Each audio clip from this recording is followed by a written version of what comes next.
All right. I guess we're can get started then. First of all, I would like to thank everyone for their time today, for joining in this Klippa DocHorizon webinar. It's a very exciting day for us. This is the webinar which we are going to present our latest platform update, including a live platform demonstration as well. Feel free to ask questions. I'll be keeping an eye out on the Q&A session, try to answer as much questions as possible within the chat. Could also happen that Robert John, who is also joining us, will be answering those live. And after the webinar, we will send out the recording to everyone. And if there are any unanswered questions, then we'll be sending those back later. So today's hosts, that's me, Tom Oudhuis. I'm head of partnerships at Klippa.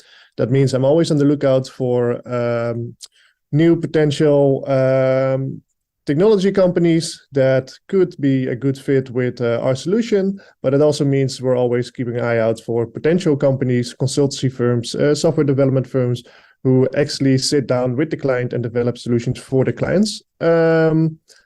As mentioned, I'll be giving a quick introduction, and the demo will be provided by Robert Jan Verheggen. And myself. Thanks, Tom. So my name is Robert Jan, or RJ in English. I'm one of the 6 founders of Klippa. Have had many hats on in the company. Today my title is Chief Customer Officer. That means I oversee the whole journey from leads until customer success. I think I've given over 1,000 Klippa demos in my life so far. Never to an audience who was unable to speak back to me. So I'm curious to how this goes. But as Tom said, we're first going to go through a couple of slides. You can expect this to take about 30 minutes, and we have some room, of course, for Q&A.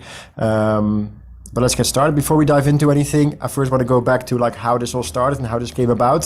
So if we go back in Klippa history, I think we as a founders group came together with the common problem of finding paper receipts laying around everywhere, whether that be was for warranty proof saving or for expense management, which always was a big hassle. So we came together and said we need to do something about it and solve it. And we've done many things in our lives, and it started all with something that we called Digibon. It used to be a solution for digital receipts, so we thought we can change the world by changing the way how receipts are printed at the point of sale system, and converting that into digital format. That's how it started, and then that moved on to a second thing, which was receipt scanning. We figured, okay, there's still many paper receipts in the world. So we're going to provide a solution where you can just take a picture of the receipt and we'll extract the results. That then led into a solution that's now called Spend Control. We help SME companies in the Netherlands and mostly the Netherlands by expense management and invoice processing, so that receipt scanning technology is embedded in there. And then we help with workflows and customizations to book them into your ERP system. And there we figured out that we actually built something great for reading out those receipts, and we turned it into a bigger platform, which was to process documents with OCR. So beyond receipts, we went for invoices, menu cards, salary slips, bank statements, like a whole bunch of other documents. And over the last, let's say, 2 years, we've gotten a lot of demand for customization, like a client who said, hey, this is great, but I need this extra field or this extra layer or this document type on top of it, or match it together with something else. So a lot of customizations, and as a service provider, you want to, on the one hand, help your clients as best as possible. On the other hand, lower the amount of customizations you have to do, because otherwise it's not fully scalable. So for a long time, we've been talking about why is another way how we can help our clients more easily, let them help their own by creating their own models and creating their own fields. And well, that's now something that we now can present with DocHorizon Platform. It's been about a year of development, and today we're going to show you the first version. And of course, this is something that we start with, and then we're having a lot of ideas how to go over to the next stages. I'll be giving you a demo in a bit, but first Tom goes back to why we came to build the DocHorizon Platform. All right. So did you unmute yourself? Okay, perfect. So why do we even need a platform? What do we see happening in the market, but also what do the analysts see currently? So something which has been going on for quite a while now is the whole rise of the low code and no code movement. Gartner is also expecting that by 2024, which is very soon, already next month, about 80% of the technology and the products and services will be built by business technologists or so-called citizen developers, whereas you can use a different type of profile to develop the software for you, which really helps with democratizing software development. Also, key strategic priority at the moment in the top 5 for executives will be to include new tooling to increase productivity. And what you see in general is the whole hyper-automation movement is also on the rise. Hyper-automation is a general term for everything included within low code, within RPA, but also IDP. IDP stands for Intelligent Document Processing, and that is exactly the space where we are active in, where Gartner predicts that by 2025, about 70% of the organizations will be implementing an IDP solution to automate document-intensive processes. Now, this is what the analysts see. But we also talk, of course, to many customers, but also partners of us. And what we generally hear from them is that there's an increasing demand for real-time document processing. People expect instant gratification, and they are expecting results pretty much instantly. What we also hear from our customers and partners is a growing emphasis on data privacy and regulatory compliance. You need to store GDPR-wise most data up to 7 years, but then you would actually need to acquire that data as well. And that is something which you can do with IDP platforms, with extracting that specific data from your clients. What we also see is an increase in industry-specific applications. Every company these days wants to differentiate themselves, wants to be innovative, and that requires a lot of customization as well. And our clients are serving more on a global scale. Now, if you combine that in combination with document processing in general, the challenges we generally see and hear is that within that demand for real-time document processing, we see a long turnaround time for end users, that users are sending in documents and they have to wait a couple of days sometimes before they get a response, whereas people are expecting a real-time document processing process. Also, data from various documents is generally a challenge as well, as in the automation stops where data becomes unstructured. If you can find a way to structure that unstructured data into a digital format to be using within your RPA platform, to be using within your ERP or in your CRM, you can actually enhance automation from there on. What we also see when it comes to those specific industry applications, they generally require to extract information from industry-specific documents. And those are still usually being manually processed, which leads to a lack of scalability. If you want to process many documents at once, you will need a lot of people and a lot of resources to automate those documents, and that leads to a lack of scalability. And one of the challenges we generally see, which we have found a solution for, is it's difficult to get a multi-region coverage. If you're an international company with an accounts payable process from where you get in invoices in multiple languages, generally that's a challenge to extract all those invoices. What we have created is a platform that doesn't look at the language of a document. It can extract information from English, German, Spanish, you name it. All this has led to what we name, or what we call, our DocHorizon Platform, which we'll be diving into in a bit. But in quick summary, what it is, it pretty much means that you can throw in any type of document, PDF, JPEG, PNG, digital PDF, a scanned PDF, via an email. So you can extract emails, email attachments. It could be a bulk upload. It could be an upload via a web form, or it could be with a mobile device. It could be a tablet or a phone, for example. From there on, it goes to our platform, where we've got a lot of different features. So what we always do is we perform the OCR part, the optical character recognition part. So we convert a image file into a text file. What you can also do is you can classify what type of document it is. Are you expecting an invoice? Are you expecting a receipt? Are you expecting an identity document? From there on, are you expecting a passport, driver's license, etc.? But we don't stop there. What we also do is the actual data extraction, and we can do that in various ways. So from our history, we used to work on a template basis. So we've got a lot of pre-trained templates available for invoices or purchase orders or other documents. But what happens is if you get a document in which there is no template for available, historically, you would need to annotate those documents. You would need thousands of documents to get a bit of logic from that.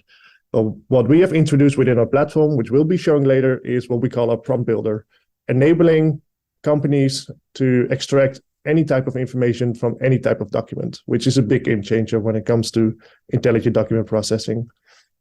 From there on, we've also got a whole bunch of other features, which we might be tapping in today, as in data anonymization, fraud detection, as in image forensics to see if someone has committed fraud with a document, and a lot of verification services.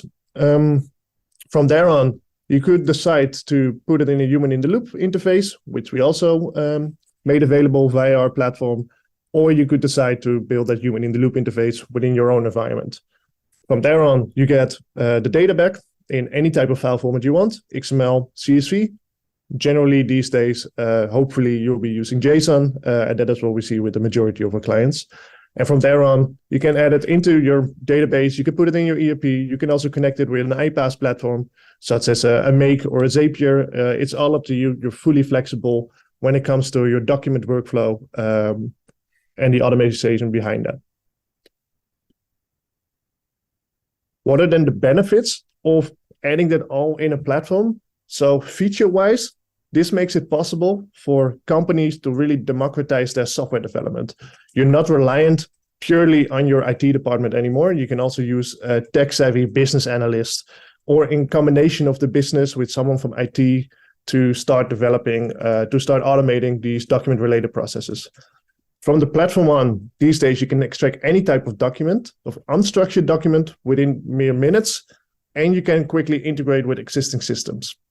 Even if you don't have full-fledged knowledge on how to integrate an API, we've made a user-friendly interface that makes that all possible. Advantages of the business are decreased processing time. You don't have to manually process each document individually, leading to improved operational efficiency, but also it allows you to make more data-driven decisions based on all the additional data you can actually now digitize and start automating. Strategic benefits would be faster adaptations to ever-changing markets, something we are all witnessing today, ability to scale the operations, and also, of course, improve privacy and regulatory compliance by extracting the data and actually being able to save the data wherever needed. Of course, actions speak louder than words. So I'll be giving the word now back to Robert-Jan, or RJ in short, and he will be showing you the true magic of the DocHorizon platform. Lovely. My favorite thing in life, Klippa demos. I've already been answering a couple of questions in the Q&A, so keep on asking them if you have questions. So for this demo, again, it will take about 20 minutes or so. I'm going to show 4 things that I think are relevant to most people. I think it could go on for a full hour. So if you have questions or specific things you want to see, then also feel free to ask them. So the things that we're showing today is if we have a pre-trained model like we do with invoices and you want to add one more custom field, how can you do that easily? That's the first thing. The second thing is you have a full custom document and there's no other provider out there who can say, oh, I've got a solution for this. I can do it for you. So you can build your own model from the ground up. The third thing is how you can connect the Klippa services to thousands of other integrations through our flow builder. And lastly, we've made it accessible for our clients to use our human in the loop. So you can configure a second application where humans can do a second check based on certain conditions. So there's 4 things. For the first scenario, I've come up with the following idea, and then I'm going to switch over to sharing my screen. But just to quickly set the scene, imagine you are in a garage business and you want to do accounts payable like many other companies have to do. But the process for you is you're gathering all the invoices within a folder and you're using Google Drive. and you want to input it in your bookkeeping software. But first you want to make sure it's like nicely ordered based on certain fields, such as invoice number or the license plate.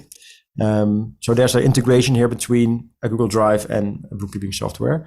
I'll be sharing my screen right now, and what I've learned from giving all these demos is that it's quite overwhelming to land somewhere in an application without having seen it before. So I'm going to quickly, before I start clicking around, show you where you are now. So as you'll be using DocHorizon Platform, you first have to create an account and log in, and then you'll enter right here. Same as it works with many other platforms, is that you can create different organizations. So I have now one organization, but imagine you're a partner and you do this for multiple organizations. You can switch between the organizations. And within the organization, there's different projects. You can work on different departments, or within the same department, different projects. I've got now 3 active projects, which is the webinar 20th November is what we're working on today. And within a project, I have my dashboard, which I can configure and see which services I can use and cannot. I have a link here to the API documentation. There was also one of the questions, like, is there documentation available? Won't be going through it now, but every little thing that I'll be showing today is also available through API, which is neatly documented. And there is a demo environment, which I'll be showing later on in the demo as well. The services linked to here, I can enable and disable and configure my services. I will show Union Loop later. I will show the Flow Builder later. I will show the Prompt Builder later. I can give access to other people. If I build something cool, I can share it to another person, or I can allow my finance person to also access certain pieces of the platform. And I can manage my own credentials, such as API keys. And up here, you have the possibility to create your own billing account with your own payment methods, and again, manage access within your team. So welcome to the platform.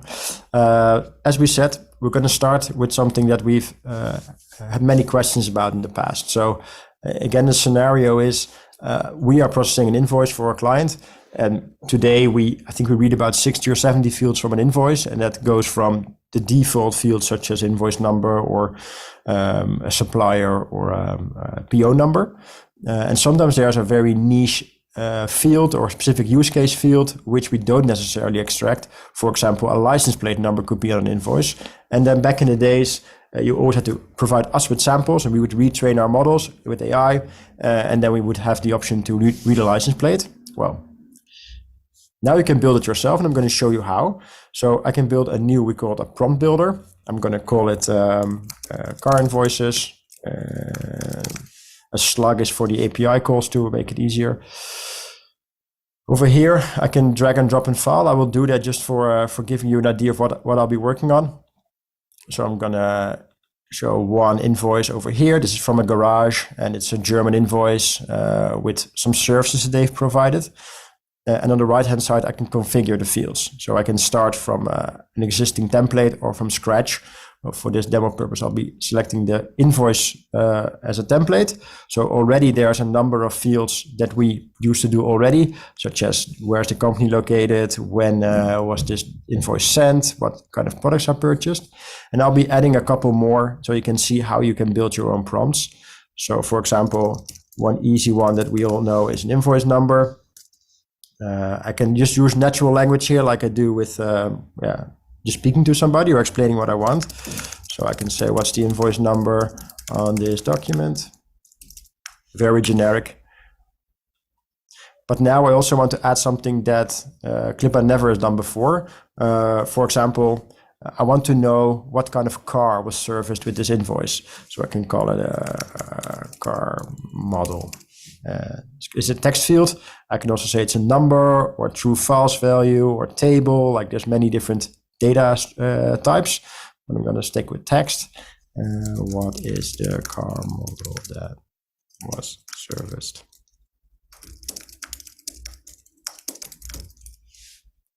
And well, for another, let's say pick another data type such as number, I would say mileage. What is the mileage of the vehicle mentioned on the document. Okay, so now I can press save, and there's 3 more fields that are specifically to my use case. And when I press preview, we'll process the document, and then the output will be shown in the JSON file as you were used to with Klippa. But now there's new fields that weren't in the output before. So as a car model, we've extracted the Fiat Talento, and we've also now have the mileage. That was, I'm gonna zoom in for you guys to see that it's the truth. KM-stand auf Deutsch, 40,000 kilometers. What is the mileage? And there's a total amount of service cost. So super easy way to say, I want to have the mileage on my invoice. There you go. Okay. That was the first example of the prompt builder. Again, if this is unclear, you can ask a question. This is still quite what do you call it? Like just adding one field to an existing model, but you can also do something that is way out of our comfort zone that we've done before. And I took an example of writing something for speed tickets. I didn't want to do the whole typing during this demo, so I prepared it. So I'm gonna upload one of the examples I have. To some of you, this document will look familiar. For some, maybe less familiar. But there are speeding tickets from all over Europe, and at Klippa, we're quite lucky to talk to companies from all over Europe with all different cases out there. And sometimes you come across very interesting cases, such as people building businesses on top of speeding tickets. So they help leasing companies by gathering all the speeding tickets and then automatically processing who is it for, when should it be paid, and then doing the money collection with the actual drivers automatically. And therefore, they want to process speeding tickets from all over Europe. And so now we're going to create a whole new model where you can say, okay, who was the person or company that received this fine, which sometimes is a company and sometimes is a natural person.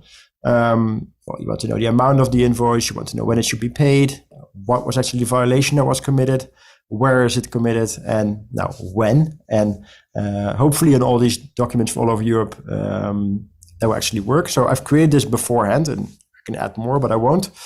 I will show you a quick example of this. And to show you this, we've got our demo environment, which is a little bit more nicer looking for multiple documents. So here I can select the model, and we have a bunch of pre-trained models, but today I'll be doing the speeding tickets as I just shown you. And here I'll be uploading now a bunch of speeding tickets that I have collected online. These are not my own speeding tickets. So I'll be uploading 6 of them. I can also upload multiple invoices, multiple documents that belong to one collection of documents, but these are multiple documents. And now these are processed one by one. So here's a German one, here's a French one, and you can already see that with this French one, we've got the amount right. There's a date, there's a description. There's no due date, but there's a location and a person. And the same goes for this German one. And I've got the Dutch one that we saw before, our UK one. But here's an interesting one to look at this one. So, okay, we've now processed this Metropolitan Police ticket, exceed of 20 miles per hour speed limit, great. But this document, again, was anonymized, so I don't really know who is it for.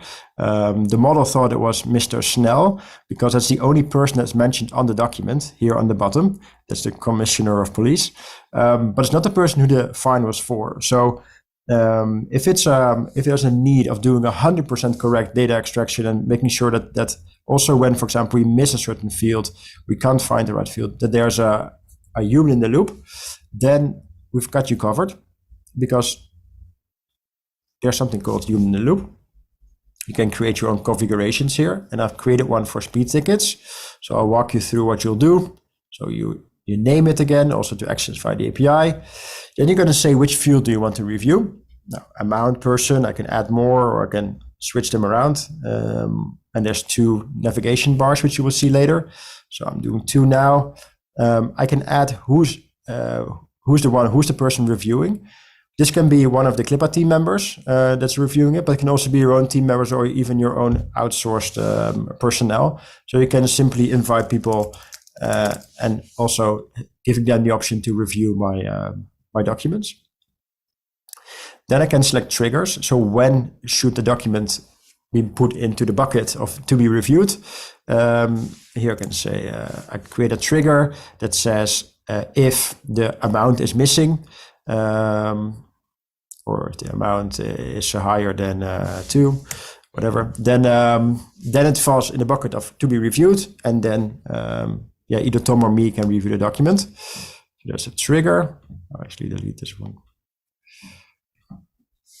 And then we can set up the number of rounds. So is one person enough, or multiple rounds of reviews, and when should the review expire and become available to somebody else? Because once you've claimed it, it's yours.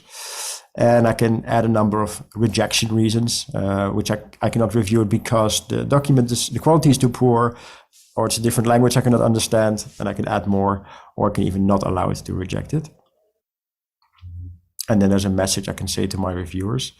So great, a piece of integration.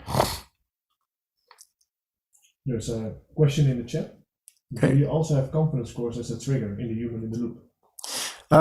We do have them available, the confidence scores internally. I don't think it's possible yet to configure them, but it's definitely something that we will add on later on. So that's something that we see our clients do a lot. So based on when the confidence is low, then the trigger goes to do a manual review. So yeah, great question. Yeah.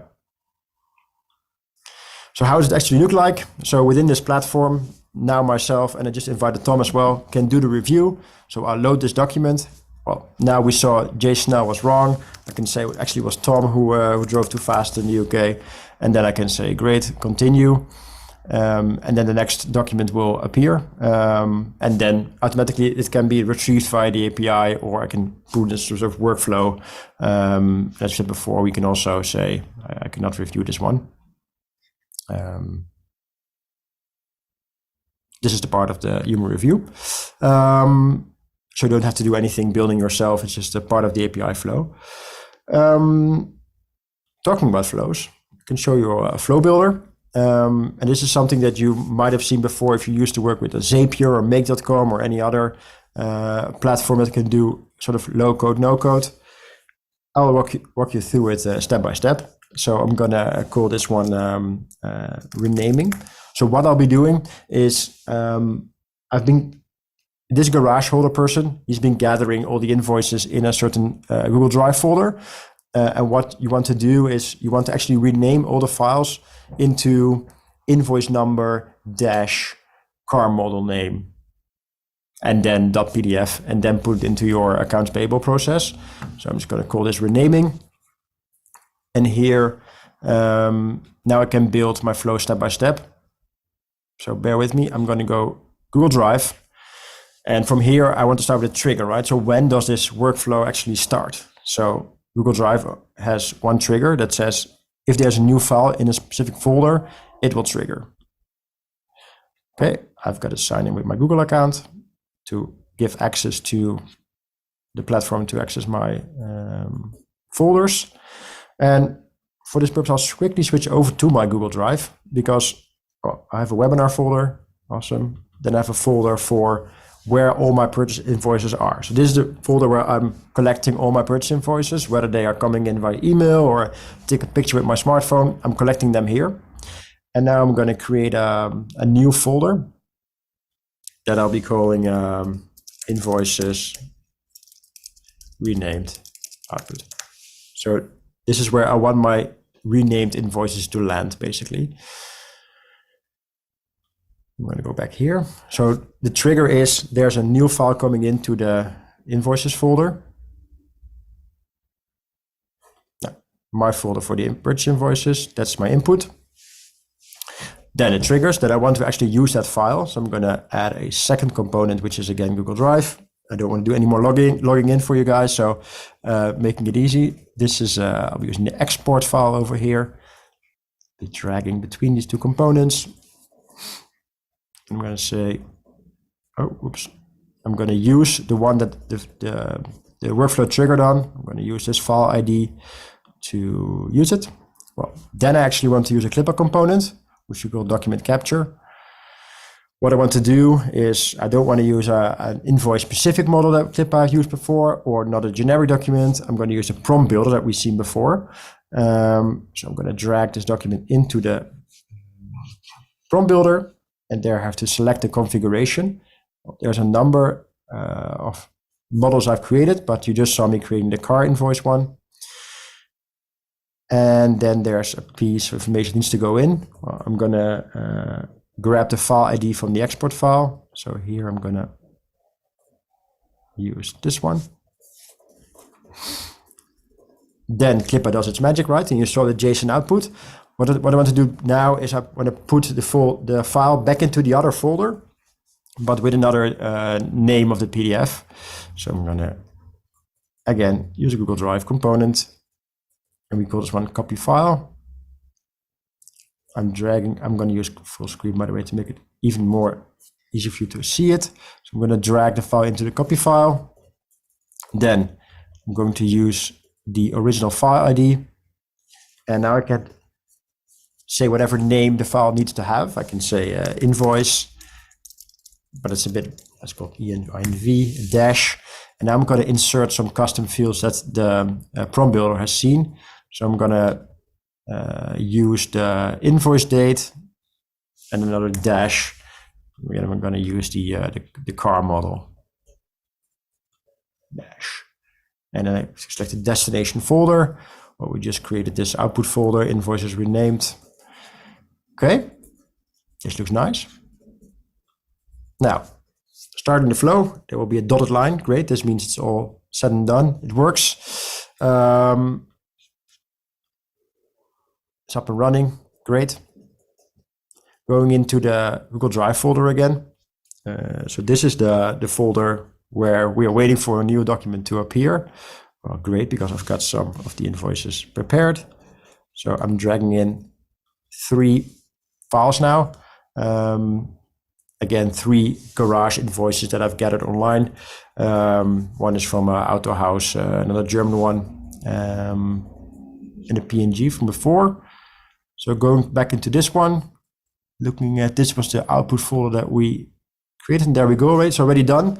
So you see now INV dash, then the invoice date that we extracted with the prompt builder, and then the car model. So yeah, and now from here on, I can go into the rest, and I can make it as complicated, as fancy as I want, but I just wanted to show you how fast this works and how easy it is to set up. So yeah, that's the flow builder part. Again, it's a bit strange to not have somebody talk back to you during a demo, but hopefully I've gotten some wow effects going on in the background. Okay. I think looking at my notes, these are the components I wanted to show. I've been showing the platform itself, how to set up your own prompts with your own document types, or just by adding a few fields to an existing model. I've been showing you how you can build those flows, and you can set up your own human in the loop. So quickly looking at my co-host, if he's happy with what I've been showing you. But I think this is where my piece ends. In that case, I'll be taking over again. We've got about 20 minutes left to do a bit of a Q&A. We've already been answering some questions within the chat. Not sure if there are any new questions. Otherwise, we can just quickly run through the questions that has been asked previously. We just received a question from Thomas. Is there a maximum of documents that can be processed simultaneously? Example, 200 documents in one PDF file. Is there a limit? No, technically there's no real limit. Of course, commercially, we can set limits to avoid us processing a million of pages. So normally we have set a limit also to avoid timeouts in any API setups. But technically there's no limit, no. All right, thank you, RJ. Next one van Gerjan. What if a field is not recognized well as a model on the speeding ticket? Can you make it learn what you want? I'd say best way to solve that is by altering the prompt. So we've got a number of ways how we solve this, right? So we've got a number of proprietary models that we've trained ourselves. There we can have some influence and say, okay, if something is not recognized, we'll retrain our own models and we'll improve. And for some of the components, we'll be using large language models. And there, of course, we are depending on what the model gives us back, and that's can only be influenced by altering the prompt. So in some cases, it's as easy as, yes, provide us with documents and provide us with what you wanted to have seen. Then we can improve it ourselves. And sometimes there's little influence we have on it, and then we cannot do that learning. And actually, what was one of a similar question within which was being answered via the chat as well, is a question from Isam, where he said, did you face some cases where the OCR read wrong values? What does the platform do in these cases? For example, the information number was wrongly read. So it's difficult for us as a platform to determine if a value is actually wrong. What we can do is we can provide confidence scores on the results. So based on these results, you can create logic to see if the value needs additional reviewing. And what we'll be releasing soon, and we'll probably organize a webinar around that, is our model builder. And with the model builder, you can actually connect the prompts to the human in the loop to a model and start training your own models and improve accuracy on your specific models and increasing the accuracy. We're planning to release the first version in December, so we'll most likely have a webinar around that somewhere in January as well. And that is the next step when it comes to our platform, to really allow companies to quickly get up to 80-90% accuracy with the prompt builder, and from there on to get to that 98-99%, use the human in the loop interface or our feedback API to improve those models. And a question from Jaap. So is it possible to build flows that you can call through your framework, but also through an API? Yeah, absolutely. Yeah, I think I quickly answered in the start. So everything you've been seeing is available through API. The API documentation is available via the website, just public. And everything can be either done in a synchronous API flow. So you send something in, you get the value back as you saw in the demo app. But there's also an asynchronous setup where you send something in and various steps in the process can happen. For example, a human in the loop. And then once the process is fully done, you can grab the document back from the API. So both setups are possible, and documentation is out there. Yeah. All right. So hopefully that answers the question from Jaap. And a question from Thomas. Am I correct that your software is able to read handwritten documents? Yes, that is also the case. Via our prompt builder, that you're able to read out handwritten documents now as well. But I'm afraid we don't have a handwritten document at hand at the moment for now. Question coming in from Hans Blau. RJ said you can create multiple organizations. Does it mean a partner uses what we just saw and can serve multiple organizations, or did we watch what the end user sees? No, this is actually the platform, so the intelligent document processing platform. And you can do that in multiple ways. So you can create multiple organizations as a partner, and every single customer will have their own organization with their own API key and could also have their own billing structure on that as well. But depending on how you collaborate with your client, you could set everything up for your client, and he doesn't have to see anything because you just use the platform to extract the data from the document, connect to the API, to their database, to their ERP, to their CRM, to their bookkeeping software, or you could do this in collaboration with your customer. So you invite the customer to the platform and allow them to create prompts together, create flows together, or you just invite them to the human in the loop interface on the platform. And then through the governance features which we have in the platform, you can set certain rules certain roles within the platform that allows specific users to see specific functionality. All right. Any other questions left? So all looking good according to Alistair. Good to hear. All right. So if there are not any other questions for now, so all the questions will be sent after the webinar for all the attendees and for the people who registered who couldn't attend this meeting. if you would like to try this out, you can actually sign up on the platform or via the URL dochorizon.klippa.com/public/signup. If you'd like to speak to us one-on-one, get a demo, you can also go to klippa.com DocHorizon Platform/demo. I'll just leave this on the screen for another 10 seconds. What you can also do is just get in direct contact with RJ and me, one of our colleagues. Feel free to send us a DM on LinkedIn. Happy to talk, or just give us a old school phone call to our office number.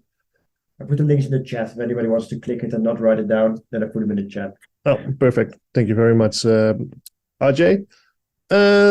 Once again, everybody, thank you very much for your time. If you would like to learn more, feel free to reach out. Otherwise, I'm going to wish you all a happy day, and hopefully we all talk soon. Thank you very much. Bye.